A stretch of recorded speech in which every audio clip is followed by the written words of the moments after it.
Et nous sommes de retour au plateau pour la suite de cette émission. Nous abordons notre deuxième sujet. Nous parlons à présent de la diplomatie et des États de l'AES. Ces États qui rappellent leurs ambassadeurs en Algérie. Les États membres de l'Alliance des États du Sahel ont décidé ce 6 avril de rappeler leurs ambassadeurs en Algérie suite à l'attaque du drone malien par l'Algérie. On sait que cette attaque a été au cœur d'une nouvelle série de crises, ou bien d'un nouvel épisode de crise qui se déclenche entre le Mali et l'Algérie. Mais là, il ne faut plus compter seulement le Mali, mais toute l'AES, puisque c'est devenu une seule et unique confédération, un seul espace militaire. Et donc, en vertu de cela, ils ont décidé, ces trois pays, de rappeler leur ambassadeur en Algérie pour protester contre la position de l'Algérie qui estime avoir bombardé ce drone en le prenant pour un drone ennemi dans son espace. Le Mali estime que le drone a été plutôt abattu en territoire malien. Nous en parlons avec nos invités. Je commence par vous, Kofi Anani. Le Mali ne se réserve pas seulement à donner des communiqués critiquant la position de l'Algérie, mais c'est toute l'AES qui se retire finalement ou bien qui rappelle ses ambassadeurs accrédités en Algérie. Écoutez, lorsque nous sommes en famille et que vous attaquez un membre de la famille, si vraiment il y a de l'amour entre nous, vous devriez vous attendre à ce que nous puissions tous réagir à votre rencontre. Je pense que la position de l'AES actuelle est tout à fait normale, puisque si nous prenons les choses comme elles sont aujourd'hui, sans vraiment connaître la position de l'Algérie face à ce qui s'était vraiment passé, nous pensons que la meilleure des choses à faire, c'était ce qu'a fait l'AES actuellement. Et maintenant, il appartient aux uns et aux autres de trouver les moyens de se concerter et de savoir comment résoudre la crise. Nous savons déjà que depuis quelques mois ou quelques années, il y a eu des dissensions répétées entre le Mali et son voisin algérien. Aujourd'hui, le Mali n'est pas seul, le Mali est accompagné de cette cause État membre de l'AES. Est-ce que, à ces discussions, est-ce que le Mali, des discussions s'il y en a, est-ce que le Mali devrait participer à ces discussions seul ou plutôt avec ses voisins de l'AES ou bien ses co-membres de l'AES, on ne le sait pas. Mais la question de savoir qui va entamer des négociations, qui va essayer de faire de la médiation, parce que au départ, c'est une affaire extrêmement grave. Selon ce que disent les Algériens, ils avaient abattu le drone sur le territoire algérien. L'armée malienne riposte en disant bon voilà, le drone avait été abattu plutôt en territoire malien. Si cette version de l'armée malienne s'avère, alors c'est clairement une agression. Nous savons déjà que le Mali avait, de par le passé, accusé l'Algérie d'avoir à plusieurs reprises soutenu les terroristes qui s'attaquaient à son territoire. Si aujourd'hui l'Algérie se rend coupable d'une telle erreur, d'une telle bévue, je pense qu'il est de bon temps que les pays de l'AES réagissent, et c'est ce qui a été fait. Maintenant, il faut trouver un moyen de faire de la médiation et de ramener la paix. Merci beaucoup à vous, Kofi. Alors, Beau Soleil, l'Algérie a abattu ce drone en estimant que c'était un drone ennemi dans son espace, et donc l'a abattu avant, selon la version algérienne, avant de se rendre compte que c'était un drone malien, mais elle l'aurait abattu sur son territoire en Algérie. Mais la version malienne est carrément différente. Le drone aurait été abattu en territoire malien, et donc c'est une nouvelle agression de la part de l'Algérie envers le Mali. Mais vu que le Mali est dans la confédération AES, c'est une agression envers toute cette confédération qui partage le même espace militaire désormais.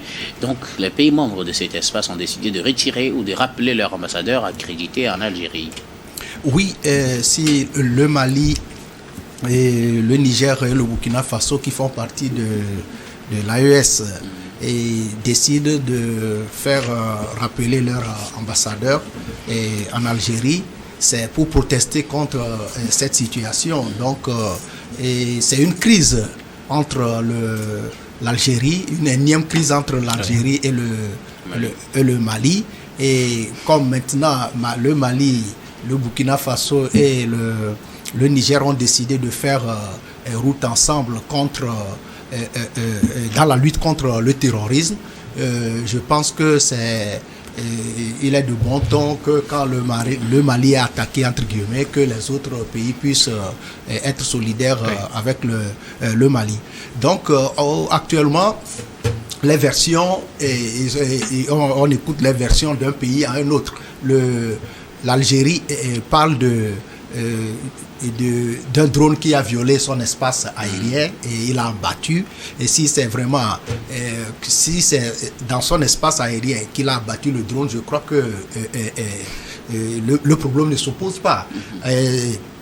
Sauf que le Mali estime que le drone a été abattu dans l'espace aérien malien, et ils ont même donné des précisions parce que quand l'Algérie a fait la sortie pour donner sa version, le Mali a pris le temps de faire une petite enquête pour voir avec précision et là où le drone est tombé, et ils ont même dit que le drone est tombé même dans l'espace malien à un peu plus de 9 km de la frontière.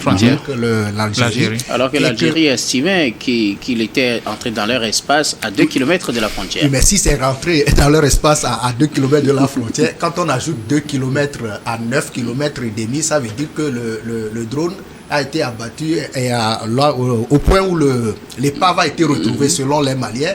Ça veut dire que ça fait 11 km. Mais le Mali dit que ça fait 9 km avant d'arriver à la frontière de l'Algérie. Donc, les deux versions, maintenant, il faut voir qui dit la vérité ou qui ne dit pas la vérité. Oui. Mais toujours est-il que, en analysant la situation, le Mali, avec les précisions données, tout porte à croire que le Mali est en avance sur une vraie version de officiellement et surtout que l'Algérie n'a pas encore réagi officiellement à la nouvelle version à la version donnée par le Mali après l'enquête menée. Et c'est ce qui fait que le Mali a le droit de protester. Et lorsque nous sommes sur un plan militaire où on abat un drone peut-être de renseignement d'un pays, je crois que le Mali ne peut pas laisser cette situation passer sans réaction. Et sur le plan diplomatique, la réaction, le fait de rappeler l'ambassadeur d'un pays qui est en poste à un pays et donc avec lequel on est fâché, ça veut dire qu'on proteste contre cette situation. Donc le Mali est allé aussi loin après avoir appelé son ambassadeur et il n'exclut pas de porter plainte contre l'Algérie pour agression. Et donc la situation évolue, on va suivre cette situation-là. Et je crois que après tout, c'est la diplomatie qui finira par l'emporter, parce que quels que soient les cas, les pays se fâchent les uns contre les autres, mais ils finissent toujours par s'entendre et par essayer d'éviter de s'asseoir sur la même table pour régler leurs différends. Je vais donner l'exemple actuel, c'est la France et l'Algérie. Il y a de cela quelques jours, quelques semaines, on ne dirait pas que la France et l'Algérie pouvaient se retrouver pour discuter aussi sur le plan diplomatique des différends qui les opposent. Mais il y a quelques jours, une délégation française conduite par son ministre des Affaires étrangères a visité l'Algérie et a eu une séance de travail avec le président algérien et son équipe pour essayer de trouver une solution à cette crise-là. Je crois que l'Algérie et les pays de l'AES finiront par s'attendre et régler ce différend. Merci beaucoup à vous, Bossala Yobekou, Gabin Adjao. L'Algérie a abattu ce drone, mais c'est où le drone a été abattu qui fait problème jusqu'à présent.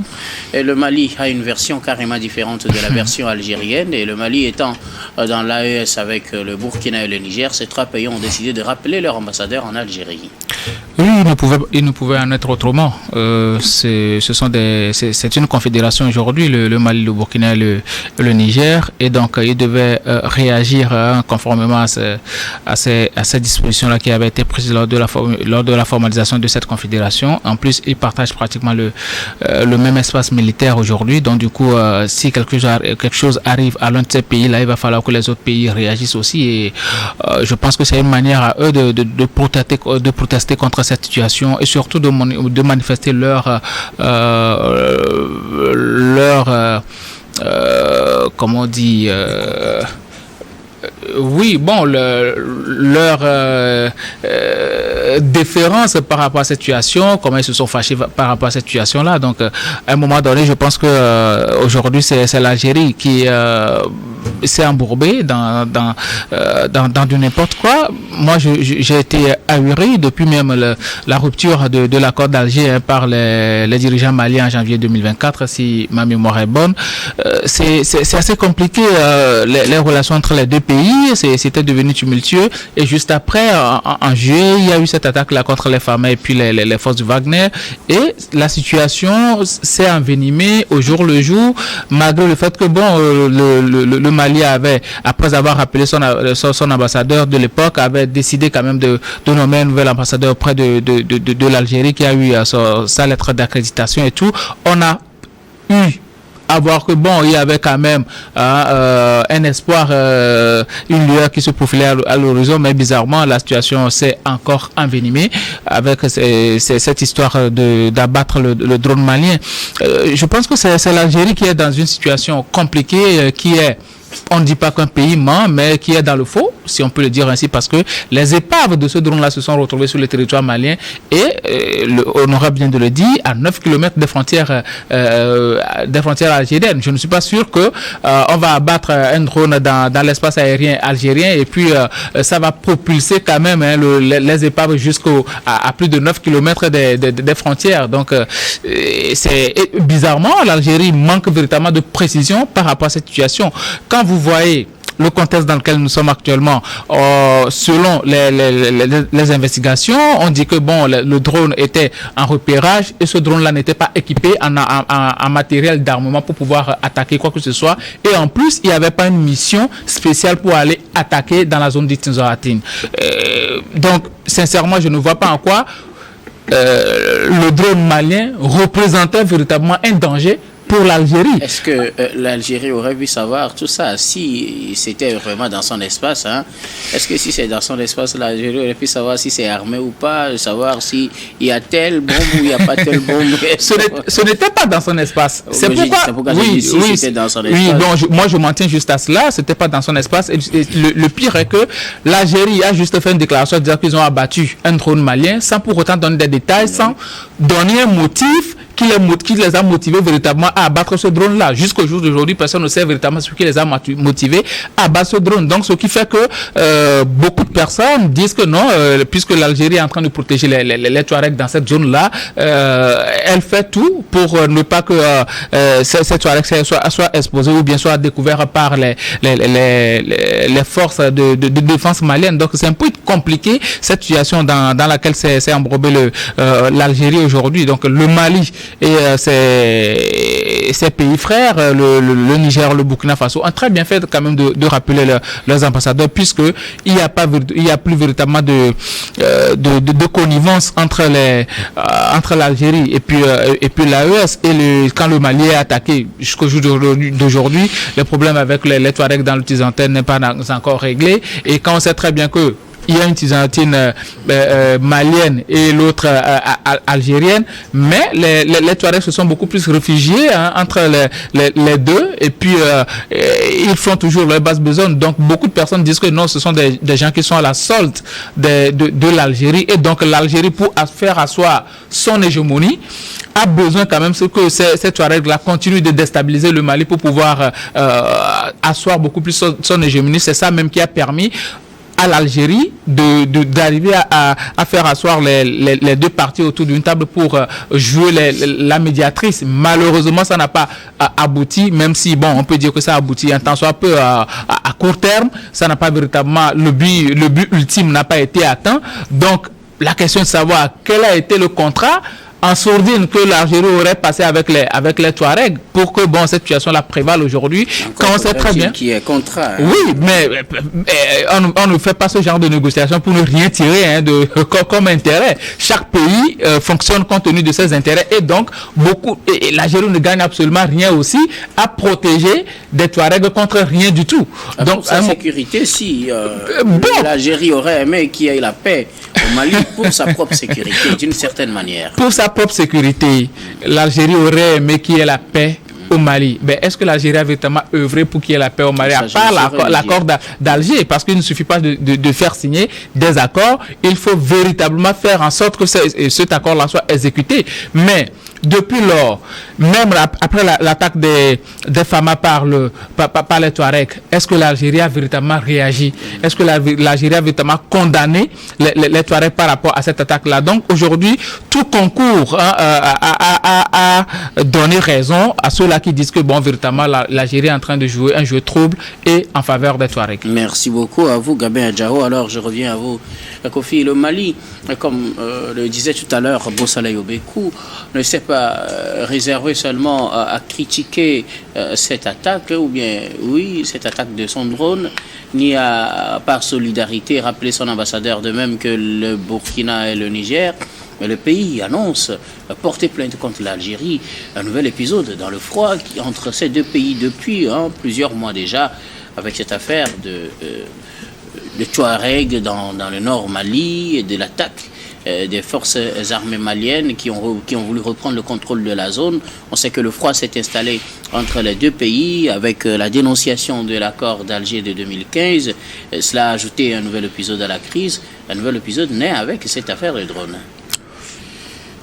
Merci docteur. Je pense que la meilleure des choses à faire pour le gouvernement malien, c'était non seulement le retrait avec effet immédiat de la CEMOC, mais justement cette coalition des chefs ou bien ce rassemblement des chefs d'état-major des armées, et aussi surtout le fait qu'elle envisage de porter plainte devant les institutions internationales pour agression. Je pense qu'elle devrait prendre au sérieux cette initiative de plainte, parce que ça permettrait de faire toute la lumière sur cette affaire-là, et de dire le droit dans toute sa globalité, dans toute sa plénitude. Mais il faut aller au-delà de ça. Parce que c'est vrai que c'est important que justice soit faite, c'est important que la vérité soit dite, mais il faut aller au-delà de ça pour trouver les moyens de régler une fois pour toutes cette dissension qui n'en finit jamais entre le Mali et l'Algérie. Mais j'ai une chose à dire, c'est que si vous observez tous les problèmes qu'il y a eu entre le Mali et l'Algérie depuis un moment, vous allez voir que le Mali affiche une certaine attitude paternaliste à l'endroit l'Algérie plutôt affiche une attitude paternaliste à l'endroit du Mali, comme si le Mali était un pan de son territoire. Et je pense qu'il est important que les autorités algériennes puissent se repentir de cela. Il est important qu'elles changent de position. Lorsque vous avez un voisin avec lequel vous avez tout le temps des problèmes et que le voisin fait des efforts, parce que d'abord, quand vous voyez la signature de l'accord d'Alger, le Mali a montré sa bonne volonté depuis fort longtemps, mais que vous-même, je dis vous, en parlant de l'Algérie, vous ne faites pas des efforts pour montrer votre bonne foi, pour montrer que vraiment vous respectez le Mali comme un État souverain. Je pense que ça va continuer. Qu'est-ce que le Mali a fait pour montrer qu'il ne respecte pas... Qu'est-ce que l'Algérie aurait fait pour montrer qu'elle ne respecte pas le Mali comme un État souverain? Cette affaire de drone, déjà, ça prouve quoi? Vous parliez de l'accord d'Alger. Je pensais qu'il n'y a pas... Cette affaire de drone, il y avait autre chose de paternalisme. Non, moi, je veux juste me focaliser sur... Je ne veux pas aller en arrière, je veux me focaliser sur l'affaire de drone. Il est clair aujourd'hui que les autorités algériennes sont en train de mentir. Est-ce qu'on ne peut pas accorder quand même le bénéfice du doute à l'Algérie? Est-ce que nous avons des éléments qui nous permettent de leur accorder un bénéfice de doute? Nous n'avons pas d'éléments. La déclaration de l'armée... La version algérienne ne convainc pas? Non, ça ne convainc pas. Même à une personne dont la capacité mentale est totalement défaillante, ça ne tient pas. Ça ne tient pas debout. Il est clair que les autorités algériennes sont en train de mentir. Pour quelle raison, on ne le sait pas. Il faut au moins qu'à un moment donné, que l'Algérie se repente. Merci beaucoup à vous, Kofi Anani. Bosalay Obekou, le Mali ne s'est pas seulement réservé de rappeler son ambassadeur et aussi de solliciter le soutien de ses voisins de l'AES. Mais le pays compte se retirer de plusieurs mécanismes qu'il partage avec l'Algérie et porter d'ailleurs plainte contre l'Algérie. Et pourtant, l'Algérie dit l'avoir fait pour se protéger et ne l'aurait pas fait. Si on suit la version algérienne, cette attaque ne se serait pas déroulée dans une intention sciemment d'agresser le Mali. Oui, au fait, vous allez voir que la réaction du Mali est quand même est une réaction légitime. Et le Mali, il y a quand même dans ces réactions, le Mali est parti des réactions, je peux dire, les moins vives en montant, quoi. Donc au départ, le Mali a appelé l'ambassadeur de l'Algérie au Mali pour protester, pour lui signifier son désaccord par rapport à la situation. Après, il a rappelé son ambassadeur. Et après, je crois que c'est après l'enquête, bon, eux aussi, peut-être qu'ils ont certaines informations, comme eux-mêmes, ils le disent, que ils ont fini par comprendre que l'Algérie a posé cet acte de façon préméditée. Donc, si c'est ça, ça veut dire que le Mali estime que l'Algérie ne s'est pas trompée. Ce n'est pas une erreur. Donc, on peut abattre... Est-ce que, justement, sur la base des informations fournies par les deux pays, on peut dire honnêtement, sans parti pris, que c'était prémédité? Non, au fait, l'Algérie n'a pas encore réagi. Ça, on ne peut pas le dire tout de suite. On ne peut pas donner raison aussi au Mali tout de suite parce que l'Algérie n'a pas encore réagi aux détails fournis par le Mali. Et je crois que le Mali aussi attend cette réaction-là parce que l'Algérie, au départ, a estimé qu'elle a abattu ce drone parce que le drone a violé son espace aérien. Et un drone, ce n'est pas un avion où on peut interroger le pilote pour dire mais attention, vous êtes en train de rentrer dans l'espace aérien algérien. C'est un engin qui n'est pas conduit par un pilote. Donc, quand ça viole l'espace aérien d'un pays, je crois que la réaction la plus légitime, c'est de l'abattre. Maintenant, le problème, c'est que le Mali estime que ça n'a pas violé l'espace aérien de l'Algérie. Donc, l'Algérie n'a pas le droit de l'abattre tant qu'il n'a pas violé cet espace-là. Donc, pour le moment, le Mali a réagi de manière... a commencé par réagir tout en se donnant le droit de pouvoir porter plainte. Donc, actuellement, le Mali a mis sur pied tous les facteurs d'une réaction, à partir d'une réaction diplomatique jusqu'à a évoqué aussi de porter plainte au niveau des instances internationales. Donc, ça veut dire que présentement, il faut savoir raison garder et nous les analystes il faut être aussi prudent parce que l'Algérie s'il peut amener des versions, peut donner des versions demain avec des précisions qui pourraient, je mesure mes mots, qui pourraient préciser et peut-être prouver que cet engin a violé son espace aérien. Mais pour le moment, c'est silence radio au niveau du côté algérien. Donc, c'est le Mali qui a fait son enquête et qui a donné des précisions. C'est pour cela que les réactions vont à soutenir ce que le Mali a dit parce que l'Algérie, depuis quelques jours, n'a pas encore donné sa version. Donc, on attend de voir. Mais comment est-ce que ça va finir? Moi, je crois bien que ça finira toujours par être réglé de façon diplomatique. Merci beaucoup à vous, Bossoleil Obekou, Gabin Adjao. Le Mali compte aller plus loin, apportant plainte contre l'Algérie et aussi en se retirant des différents mécanismes qu'il partage avec l'Algérie. Oui, c'est tout à fait normal. C'est comme cela qu'un pays responsable réagit face à une agression. Parce que là, on est en train de parler d'une agression jusqu'à preuve du contraire.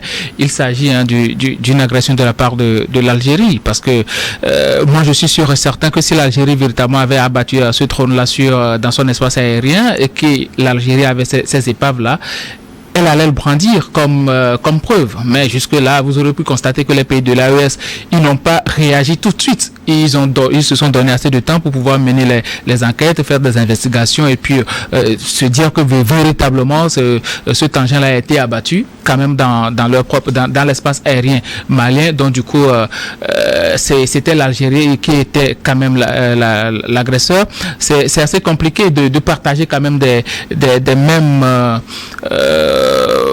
mêmes instances avec un pays qui t'a agressé, parce que la plupart du temps, quand on adhère à ces instances-là, il y a toujours un protocole qui parle de non-agression entre pays membres. Donc aujourd'hui, si l'Algérie se permet d'agresser le Mali, alors là, le Mali a tout à fait raison de sortir quand même de ces instances-là, en attendant que les instances internationales fassent justice et disent le droit conformément au droit international public. Donc à un moment donné, du moins pour aujourd'hui, pour le moment, jusqu'à ce que l'Algérie ne sorte pour nous montrer les preuves contraires de cette situation-là, c'est le Mali et l'AES qui ont véritablement mené des investigations et qui prouvent à suffisance que bon, c'est l'Algérie qui agresse le Mali.